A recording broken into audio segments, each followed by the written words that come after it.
Hello दोस्तों, कैसे हो आप सब। राहुल सक्षम योजना चैनल पर आप सभी का स्वागत है। साथियों, अब सभी कर्मचारी की जॉब सुरक्षित होने वाली है, क्योंकि देखो मैंने 2 दिन पहले वीडियो बना दी थी भाई। विधानसभा में आपका जो एक्ट था, जो अध्यादेश था, वो पास होगा। इसलिए मैंने 2 दिन पहले आपके लिए वीडियो बना दी थी, क्योंकि मुझे पता था भाई ये विधानसभा में विधेयक के रूप में लाया जा सकेगा और लाया जा सकता है। ठीक है। तो भाई अब देखो भाई, जैसे ही विधानसभा शुरू होती है वैसे ही पहली विधानसभा में आपका जो अध्यादेश है, वो एक्ट है, वो पहली विधानसभा में विधेयक के रूप में आपको पास करा दिया जाएगा और फिर आपकी जॉब है सुरक्षित हो जाएगी। क्योंकि देखो, जो अध्यादेश आया था, मैंने इसके लिए बताया था भाई, जब तक विधानसभा में पास नहीं होता तो उसकी जो वैधता होती है वो 6 महीने की होती है। अगर विधानसभा में पास हो जाता है तो उसको पक्का माना जाता है, नहीं तो वो कच्चा रह जाता है। तो देखो भाई, अब आगे जिन डिपार्टमेंट में भाई काम नहीं चल रहा था एक्ट को लेकर, तो उन डिपार्टमेंट वालों को भी अब ऊपर से ऑर्डर मिल जाएंगे। तो सभी कर्मचारियों को भाई अब सारे डिपार्टमेंट वाले लेटर जारी कर देंगे भाई, जॉब सुरक्षित के लिए। तो जल्दी जल्दी सभी कर्मचारियों के लिए खुशखबरी आने वाली है। तो भाई सभी कर्मचारी को जॉब सुरक्षित को लेकर अब लेटर मिलने वाला है। और सभी युवाओं के लिए खुशखबरी भी है, क्योंकि देखो कई सालों से सीईटी रुका पड़ा है, क्योंकि बीजेपी सरकार लाई थी भाई सीईटी। तो अब कई साल से सीईटी नहीं हो रहा, तो सरकार ने भी हरी झंडी दे दिया भाई सीईटी करवाने को लेकर। तो जल्दी आपको सीईटी देखने को मिलेगा दोस्तों। तो सारी इन्फॉर्मेशन आपको इस वीडियो में बताने वाला हूँ दोस्तों, तो आप वीडियो को लास्ट तक जरूर देखना और साथ के साथ चैनल को सब्सक्राइब जरूर करना। दोस्तों पहले तो बात करते हुए कर्मचारियों को लेकर, देखो जॉब सिक्योरिटी का अध्यादेश का लाया जा सकता है विधेयक। तो भाई विधानसभा में आपका जो जॉब सिक्योरिटी है उसको विधेयक लाया जा सकता है। मंत्रिमंडल गठन होने के बाद हरियाणा विधानसभा का सत्र होना है। उस सत्र में संभावना है कि जॉब सिक्योरिटी अध्यादेश के बदले विधेयक लाया जा सकता है। हालांकि अध्यादेश की जो वैधता थी वो 6 महीने की होती है और अभी 13 फरवरी 2025 तक उसकी वैधता है।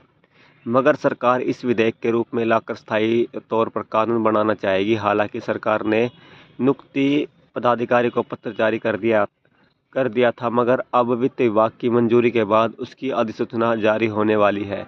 कई विभाग ने कानून के तहत कर्मचारी को जॉब सिक्योरिटी दे दी है। तो देखो भाई, क्योंकि पहले आचार संहिता लगी हुई थी, तो जो विभाग वाले वो डर रहे थे भाई जॉब सिक्योरिटी को पत्र को लेकर।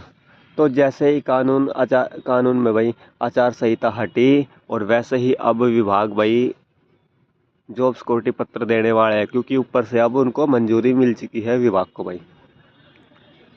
तो अब सारे विभाग में भाई जॉब सिक्योरिटी पत्र को लेकर काम हो जाएगा और सभी कर्मचारी को जॉब सिक्योरिटी पत्र अब मिलने वाले भाई। कोई टेंशन की बात मत लेना। अब हम ये मत सोचना कि अब हमें हटा दिया जाएगा। अब आपको कोई भी नहीं हटाया जा सकता, क्योंकि अगर विधेयक ला दिया ना, अगर अध्यादेश ला दिया भाई, विधानसभा में पास करवा दिया, तो भाई 58 साल तक की आपकी नौकरी हो जाएगी। क्योंकि अब तो भाई बीजेपी सरकार है, बीजेपी सरकार ने कहा था भाई हम कर्मचारी की जॉब सुरक्षित कर देंगे। अब आपको कोई टेंशन लेने की ज़रूरत बिल्कुल भी नहीं है।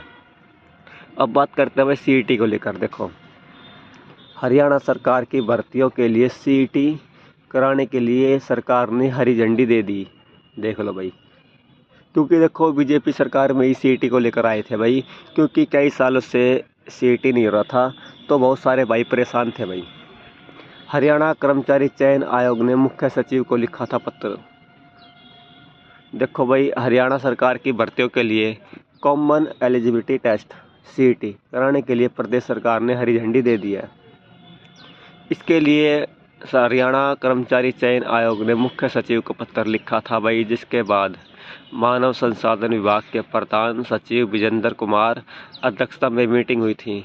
मीटिंग में भाई फैसला हुआ कि आगामी 31 दिसंबर तक सीईटी आयोजित करवा लिया जाए। मुख्य सचिव कार्यालय की तरफ से कर्मचारी चयन आयोग को अब यह पत्र भेजना जाना है। हालांकि हरियाणा के युवाओं की मांग है भाई सीईटी पॉलिसी में संशोधन किया जाए। ये बिल्कुल ही सही बात है भाई, जो सीईटी की जो पॉलिसी है उसमें संशोधन होना बहुत ज़्यादा ज़रूरी है। देखो, मगर अभी तक सरकार ने इसमें कोई संशोधन नहीं किया। अगर बिना संशोधन सीईटी आयोजित करवाया जाता है तो युवाओं में फिर नाराजगी फैल सकती है, क्योंकि सीईटी पास उम्मीदवारों में से कैटेगरी में विज्ञापित पदों को 4 गुना निश्चित फॉर्मूले को भाई मुख्य परीक्षा के लिए शॉर्टलिस्ट करने का प्रावधान है। मगर युवाओं की मांग है भाई सीईटी को क्वालिफाई किया जाना चाहिए। इसके लिए अलावा तकनीकी पदों के अलग में सीईटी होना चाहिए। जब मुख्य सचिव कार्यालय की तरफ से आयोग को सीईटी आयोजित करवाने का पत्र चला जाएगा, उसके बाद संभव है कि आयोग सीईटी में संशोधन करने के लिए सरकार को सुझाव भेज दिए जाए और सरकार उन पर गौर कर सीईटी पॉलिसी में संशोधन कर ले। मगर यह तय लग रहा है, चाहे संशोधन के साथ हो बिना संशोधन के साथ हो, सीईटी आगामी 31 दिसंबर तक होना संभव लग रहा है। अभी तक ग्रुप सी और ग्रुप डी की एक बार सीईटी हुआ है, जिसके आधार पर टीजीटी को छोड़कर ग्रुप सी की लगभग 40,000 और ग्रुप डी की लगभग 14,000 पदों पर भर्ती प्रक्रिया पूरी होनी है।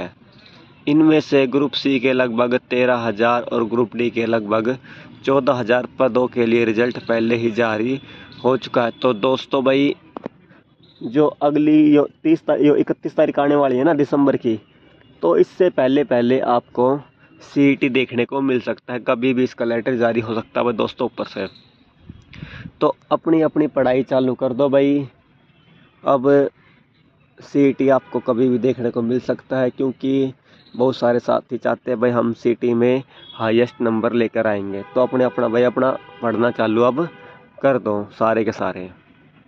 देखो भाई, बहुत सारे भाई सोचते हैं भाई इस साल सीईटी नहीं हो सकता। देखो भाई, इस साल सीईटी होएगा भाई दिसंबर से 31 दिसंबर से पहले ही सीईटी आपको देखने को ज़रूर मिलेगा, और ये बात सच है। और भाई बात है कर्मचारियों की, तो कर्मचारी अब भाई कोई भी टेंशन मत लेना। जो जहाँ पर लगे हुए हैं वो वहाँ पर अब लगा रहेगा। अब उनको भाई कोई नहीं हटा सकता, क्योंकि बीजेपी सरकार ही इस अध्यादेश को लेकर आई थी, और बीजेपी सरकार का काम है भाई इस अध्यादेश को विधेयक के रूप में लाना। तो भाई अब कर्मचारी की जॉब सुरक्षित हो चुकी है बिल्कुल। जैसे ही कोई और लेटर आता है तो वैसे ही आपको मैं ज़रूर दिखाऊंगा। तो आप जल्दी से जल्दी चैनल को सब्सक्राइब करके ज़रूर रखना, क्योंकि सारी इन्फॉर्मेशन आपको इस चैनल पर देने वाला हूँ। तो आप जल्दी चैनल को सब्सक्राइब करके ज़रूर रखें दोस्तों। मिलते हैं नेक्स्ट वीडियो में। धन्यवाद साथियों।